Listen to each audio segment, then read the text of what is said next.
نماز کیوں پڑھتے ہو؟ نماز ایک ڈیوٹی سمجھ کر کے پڑھتا ہے تو کوئی مسئلہ ہی نہیں اس کا، یعنی وہ ڈیوٹی ادا کر رہا ہے. لیکن نماز میں اگر خوف خدا ہے، اللہ کے ڈر سے پڑھتا ہے، یہی تقویٰ ہے. روزہ کیوں رکھ رہا ہے؟ سب محلے میں رکھ رہے تھے، ہم نے بھی رکھ لیا. روزہ اس لیے رکھ رہا ہوں کہ لوگ برا نہ سمجھیں یا اسلام کا ایک حصہ ہے. اتنی ہی نیت تھی تو پھر اس نے روزے سے کچھ حاصل نہیں کیا، لیکن اسی روزے کو اللہ کے خوف سے رکھا، یہی تقویٰ ہے. تو خوف خدا، اللہ کا خوف آ جانا ہر عمل میں، یہی تقویٰ ہے. اور اگر یہ چیز نہیں ہے تو انسان بہت بڑے بڑے گناہ بھی کر جاتا ہے، اسے ڈر نہیں لگتا. روزہ چھوڑ دیا، اسے کوئی خوف ہی نہیں ہے، بلکہ دھڑلے سے لوگوں کے سامنے کہتا بھی پھر رہا ہو کہ مجھے یہ سب چیزوں میں وشواس نہیں، یقین نہیں ہے. یہ باتیں اس زبان سے آتی ہیں جس کے ہاں اللہ کا خوف ہے ہی نہیں، اللہ کا ڈر نہیں. اسی لیے قرآن میں اللہ نے فرمایا لعلکم تتقون، تم پر روزے اللہ نے فرض کیے ہیں تاکہ تمہیں تقویٰ مل جائے، اللہ کا خوف. اور یہ کتنی اہم چیز ہے میں آپ کو بتاؤں، خوف خدا. خوف خدا کا مطلب کہ اللہ کا ڈر، اللہ کا خوف، یہ تمہاری پوری باڈی کو صحیح کرتا ہے، اندر سے بھی باہر سے بھی. خوف خدا، تم ہر قدم پر اگر یہ سوچتے ہو کہ میرا رب مجھے دیکھ رہا ہے. جیسے کہ آپ کو پتہ ہے حدیث پاک میں حضور صلی اللہ تعالیٰ علیہ وسلم سے پوچھا بھی گیا احسان کیا ہے، یعنی نیکی کس کو کہتے ہیں. حضور نے فرمایا تم نماز ایسی پڑھو یا عبادت ایسے کرو جیسے تم اللہ کو دیکھ رہے ہو. اور اگر یہ نہیں ہو سکتا تم سے تو اتنا احساس تو رہے کہ اللہ تمہیں دیکھ رہا ہے. تو ہر عمل میں تمہارے یہ سوچ آئے کہ مجھے میرا رب دیکھ رہا ہے، تمہارے قدم سنبھل جائیں گے. آج آپ مسجد میں بیٹھے ہیں، ادب سے بیٹھے ہیں، حالانکہ ایک آدھے گھنٹے کے بعد جسم کو پھیلنے کی حاجت ہونے لگتی ہے.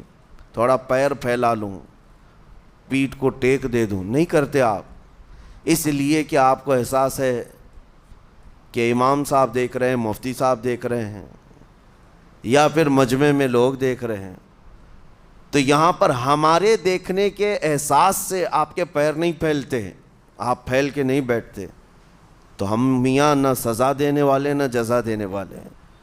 یہی احساس اگر اللہ کے دیکھنے کا ہو جائے کہ میرا رب مجھے دیکھ رہا ہے، تو پھر آپ کو کسی نگرانی کی ضرورت نہیں، کہیں کسی سی سی ٹی وی کی ضرورت نہیں. اللہ کا خوف اگر بندے کے دل میں آ جائے، وہ ہر لمحے، ہر گھڑی، ہر علاقے میں محفوظ رہتا ہے، اپنے آپ کو محفوظ رکھتا ہے. میرے عزیزو، 4 سال کی عمر ہے امام اہل سنت فاضل بریلوی رحمۃ اللہ علیہ، امام محمد رضا خان رحمۃ اللہ علیہ، 4 سال کی عمر میں روزہ رکھ لیا. گرمیوں کی شدت تھی، گھرانہ علمی گھرانہ ہے، باپ بھی بڑے عالم دین، دادا بھی بڑے عالم دین ہیں. 4 سال کی عمر میں روزہ تو رکھ لیا، اور جب تھوڑی دوپہر ڈھل گئی، اچھوں کی حالت دھوپ کے دنوں میں خراب ہونے لگتی ہے. تو شام ہونے کو قریب تھی کہ ایک کمرے کے اندر دادا محترم نے پوتے کو بند کر دیا اور کچھ پھل فروٹ ساری چیزیں اندر رکھ کر کے دروازہ باہر سے بند کر لیا. کہا بیٹا کھا لینا، میں کسی کو بتاؤں گا نہیں، کسی کو نہیں بولوں گا. 4 سال کی عمر ہے، تمہارا روزہ بھی رہے گا، کھا کر کے تھوڑا پیٹ ہلکا کر لینا. تو یہ دروازہ بند کر کے دادا محترم چلے گئے. کافی دیر کے بعد دروازہ کھلا تو وہ پھل فروٹ ویسے کے ویسے ہیں، بچہ ویسے ہی بیٹھا ہوا ہے.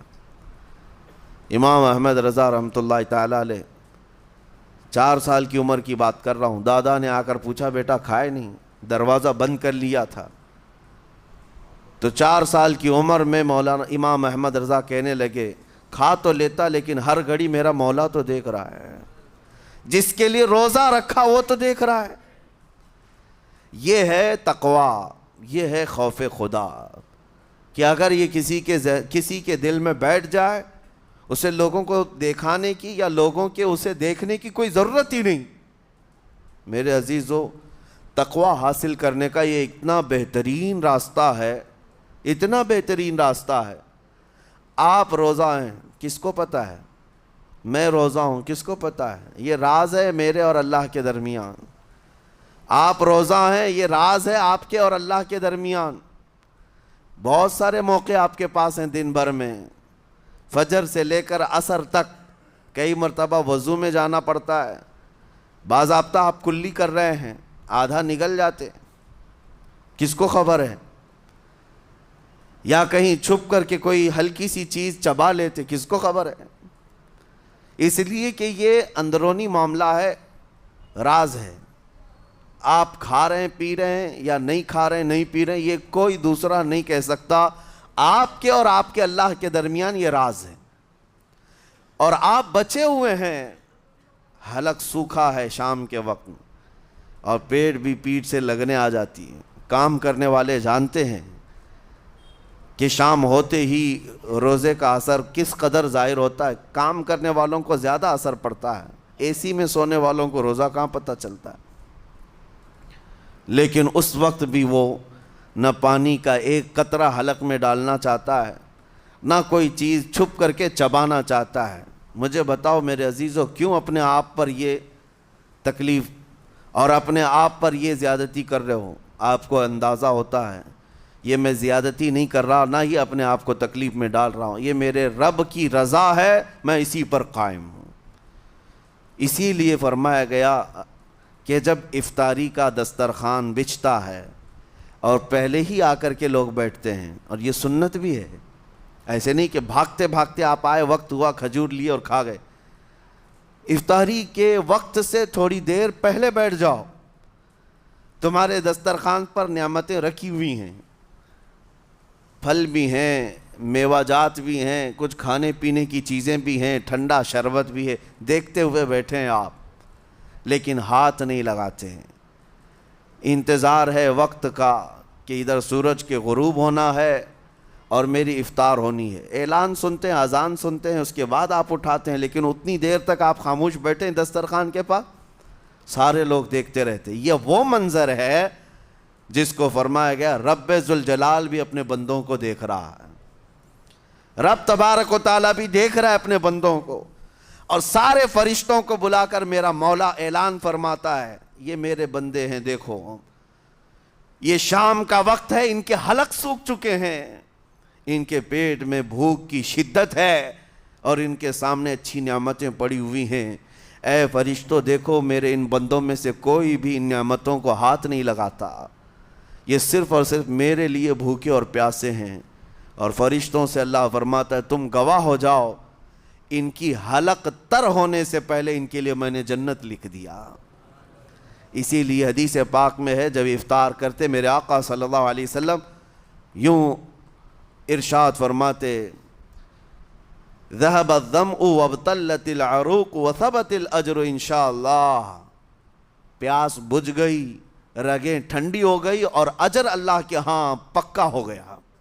یہ حضور پاک ہر افطار میں عرض کرتے تھے۔ میں آپ کو یہ عرض کر رہا ہوں کہ یہ چھپی ہوئی چیز، اسی کا نام تقوی ہے۔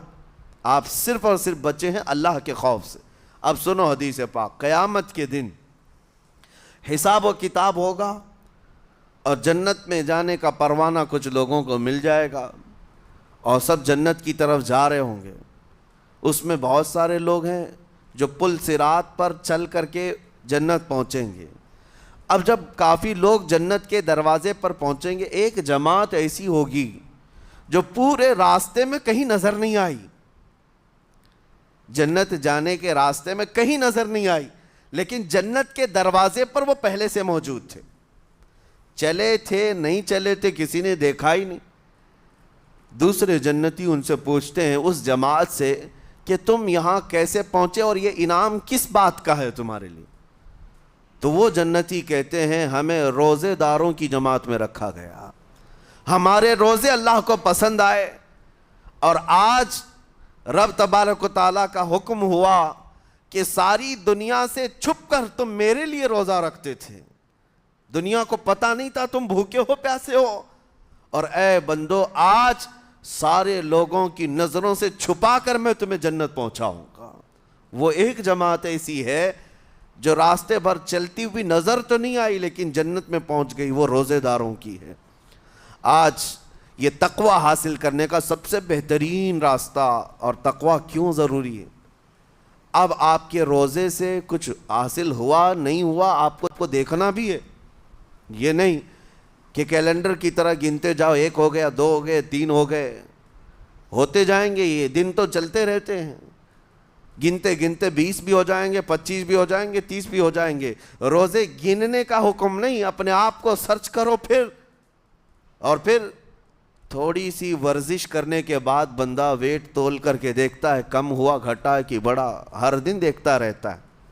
ہاں، ورزش کرنے کے بعد پھر ناپ کر کے دیکھتا ہے میرے جسم کا وزن کتنا گھٹا کتنا بڑا۔ ویٹ گین کرنے والے ویٹ لاس کرنے والے دونوں بھی برابر چیک کرتے رہتے ہیں۔ روزہ رکھنے کے بعد تمہیں خود کو بھی چیک کرنا چاہیے کہ میرے اندر اب تبدیلی آئی یا نہیں آئی۔ ایک روزہ رکھا اور پھر رات کو تراویح میں کھڑا ہوا، میرے اندر بدلاؤ کتنا ہے؟ کیا اب اللہ کی آیات قرآن کی سنتا ہوں میرے آنکھوں سے آنسو آ جاتے ہیں؟ اگر آ گئے ہیں تو اس کا مطلب ہے کہ دل نرم ہو گیا، اس روزے نے اثر دکھانا شروع کیا، اور پھر ویسی کا ویسا ہے، تو اس کا مطلب ہے کہ آپ کے روزے سے آپ کو تقوی نہیں مل رہا ہے، آپ کو تقوی نہیں مل رہا۔ خوف خدا جب آتا ہے تو انسان کا دل موم ہو جاتا، نرم ہو جاتا ہے، اور اللہ کے عذابات سے، جہنم کے خوف سے، قبر کی سختیوں سے وہ رو پڑتا ہے، اس کی آنکھیں بہنے لگ جاتی ہیں، اور جب دل سخت ہوتا ہے پتھر کی طرح تو اسے نہ اللہ کی آیتیں رلاتی ہیں نہ آخرت کا تصور اسے ہلاتا ہے۔ اسی لیے قیامت کے دن کے بارے میں آپ کو بتاؤں، نبی پاک صلی اللہ تعالیٰ علیہ وسلم کی امت کی طرف جہنم کی آگ شعلے لپکاتے ہوئے بڑھتی آ رہی ہوگی بہت تیزی سے، قریب ہے کہ وہ جہنم کی آگ سب کو اپنے لپیٹ میں لے لے۔ وہاں کھڑے ہوئے بہت سارے لوگ اپنے اپنے اعمال کا صدقہ پیش کرنے لگے، حاجی اپنے حج پیش کر رہے ہیں، نمازی اپنے نماز، روزے دار اپنے روزے، کہ اے جہنم ہماری یہ نیکیوں کا صدقہ رک جا۔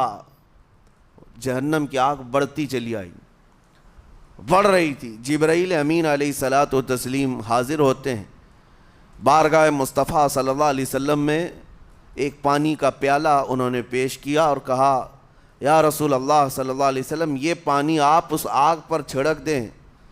نبی پاک صلی اللہ تعالیٰ علیہ وسلم نے وہ پانی اس آگ کی طرف پھینکا تو آگ دور چلی گئی، جو جہنم کی آگ اچانک بجھ گئی، کافی دور چلی گئی جو امت کی طرف لپک رہی تھی۔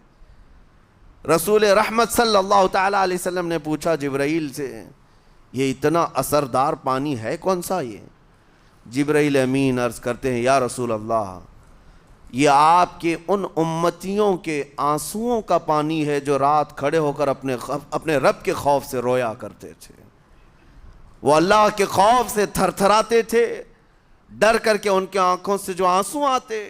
جبرائیل امین کہتے ہیں میں نے وہ آنسو جمع کر رکھے تھے اور وہ آج میں نے آپ کے سامنے پیش کیا۔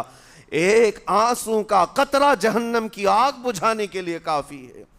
موتی سمجھ کے شان کریمی نے چن لیے قطرے جو گرے تھے عرق انفعال کے۔ عزیزان گرامی وقار، یہی وہ تقوی ہے، یہی وہ خوف خدا ہے جس کے متعلق اللہ قرآن میں فرماتا ہے لعلکم تتقون، تاکہ تمہیں تقوی مل جائے، اسی لیے روزے رکھے گئے ہیں، روزے فرض کیے گئے ہیں۔ تمہارا دل اگر سخت کا سخت ہی رہ گیا تو روزے اثر نہیں کر رہے ہیں، روزے اثر نہیں کر رہے۔ اور ظاہر سی بات ہے کاموں میں برکت نیت سے ہوتی ہے، کسی بھی عمل میں برکت اچھی نیت سے ہوتی ہے۔ اگر کوئی روزہ اس لیے رکھ رہا ہے، جیسے بہت سارے فائدے گنائے جاتے ہیں نا، روزہ رکھنے سے کینسر نہیں ہوتا، روزہ رکھنے سے جسم کے فاسد مادے ختم ہو جاتے ہیں، نکل جاتے ہیں، ڈاکٹرز بھی مشورہ دیتے ہیں مہینے میں 1 مرتبہ، ہفتے میں 1 مرتبہ باڈی کو فری چھوڑنا چاہیے۔ تو یہ تو جسمانی فائدے تو رکھے گئے ہیں، لیکن اگر تم روزہ اس نیت سے رکھ رہے ہو کہ میری باڈی صحیح ہوتی رہے تو گویا کہ تم تو اپنی دنیاوی غرض سے روزہ رکھ رہے تھے۔ یہ فائدے تو ملنا ہی ملنا ہے، یہ فائدے یوں بھی ملیں گے اللہ تعالیٰ کی طرف سے آپ کو، لیکن نیت وہ نہیں۔ روزہ رکھنے کی نیت یہ ہو کہ میرا رب مجھ سے راضی ہو جائے اور مجھے رب تبارک و تعالیٰ کا خوف اور تقوی حاصل ہو جائے۔ نیت میں برکت ہے، اور جن کاموں کو آپ اچھی نیت سے کریں گے اسی طرح ان کاموں میں اثر بھی پیدا ہوگا۔ روزہ رکھنے سے پہلے آج نیت یہی کریں کہ مولا تعالیٰ یہ روزہ میرے تمام برے اعمال کے لیے کفارہ ہو جائے، یہ ڈھال بن جائے۔ جانتے ہیں آپ اپنے نفس امارہ کو روکنے کا سب سے بہترین آلہ بھوک ہے، بھوک۔ جتنا آدمی بھوک کے ذریعے سے اپنے نفس کو مار سکتا ہے دوسری کوئی چیز نہیں۔ آپ دیکھیں اس رمضان المبارک میں بہت ساری حلال چیزیں آپ کو حرام کر دی گئی ہیں، یعنی سحری سے لے کر افطاری تک۔ میں یہ نہیں کہہ رہا کہ شراب پینا حرام ہے، نشہ کرنا حرام ہے، وہ تو پوری زندگی بھر حرام ہے، لیکن آپ کو چاول روٹی تو حلال ہے نا، سبزے سیب پھل فروٹ تو حلال ہے، لیکن یہ حلال چیزیں بھی اللہ نے آپ پر حرام رکھی ہیں، روزے کے عالم میں نہیں کھا سکتے۔ سحری سے لے کر افطار تک یہ حلال لقمے، پانی تو حلال ہے، پاک ہے، لیکن آپ کے لیے روزے کے عالم میں حرام ہے۔ اسی طرح شادی شدہ مرد اپنی عورت کے ساتھ زندگی بھر کبھی بھی جمع کر سکتا ہے، رات میں سو سکتا ہے، لیکن حالت روزہ میں وہ حلال کام بھی حرام ہے، حلال کام بھی حرام ہے۔ اپنی عورت سے جمع کرنا حالت روزہ میں کیوں روکا گیا؟ کھانا پینا بھی حلال تھا، عورتوں کے ساتھ شباشی بھی حلال تھی، لیکن روزے کے عالم میں ان حلال چیزوں کو روکا گیا۔ تو آپ سوچ سکتے ہیں اس چیز کو، سوچ سکتے؟ وجہ یہ ہے کہ حلال چیزوں سے آپ کو روک کر بڑے حرام چیزوں سے بچانا مقصود ہے۔ آج اگر اپنے آپ میں اتنا کنٹرول کر لے جاؤ کہ چند حلال چیزوں سے دن بھر بچ سکتے ہو، انشاءاللہ رمضان کے بعد بڑی حرام چیزوں سے بھی اللہ آپ کو محفوظ رکھے گا۔ میرے عزیزو، برا ہے ان لوگوں کا جن کو میرے آقا صلی اللہ تعالیٰ علیہ وسلم نے دعائے ہلاکت فرمائی۔ اس سے بدنصیب کوئی ہو سکتا ہے جن کے لیے رسول رحمت صلی اللہ تعالیٰ علیہ وسلم کی دعائے ہلاکت ہوئی ہو؟ حضور صلی اللہ تعالیٰ علیہ وسلم ایک دن مسجد نبوی شریف میں تشریف لے جا رہے تھے، منبر پر آپ نے قدم رکھا، آمین کہا، پھر دوسرے زینے پر قدم رکھا، آمین کہا، تیسرے زینے پر قدم رکھا، آمین کہا۔ خطبہ مکمل کیا، صحابہ نے پوچھا یا رسول اللہ صلی اللہ علیہ وسلم ہر زینے پر آپ قدم رکھتے ہوئے آمین کس لیے کہہ رہے تھے؟ سنو، رسول پاک صلی اللہ علیہ وسلم ارشاد فرماتے ہیں کہ میں جب پہلے زینے پر قدم رکھا تو سید الملائکہ جبرائیل امین آئے اور دعا کرنے لگے۔ کیا دعا کیا؟ یوں کہا، یا رسول اللہ صلی اللہ علیہ وسلم وہ شخص ہلاک و برباد ہو جائے جو آپ کا نام سنے اور پھر اس کے بعد درود نہ بھیجے۔ حضور فرماتے میں نے آمین کہا۔ حضور کا نام سنتے ہی آپ کی زبانوں پر درود آ جانا چاہیے۔ اللہم صلی علی سیدنا محمد وآلہ وصحبہ وبارک وسلم۔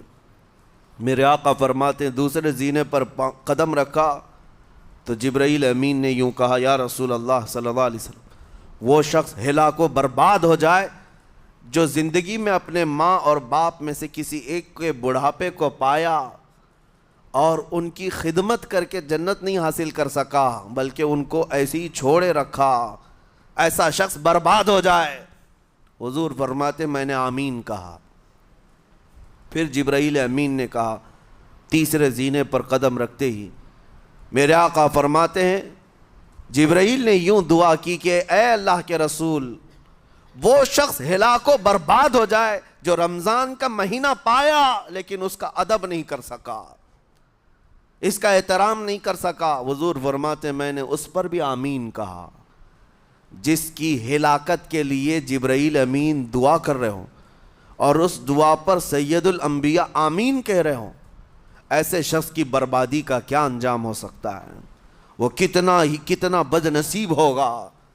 اسی لیے میرے عزیزوں، مسلمانوں میں یہ رواج ہی نہیں ہونا چاہیے کہ اٹھ کر کے پوچھتے رہیں روزہ ہے کہ نہیں ہے، روزہ ہے کہ نہیں ہے۔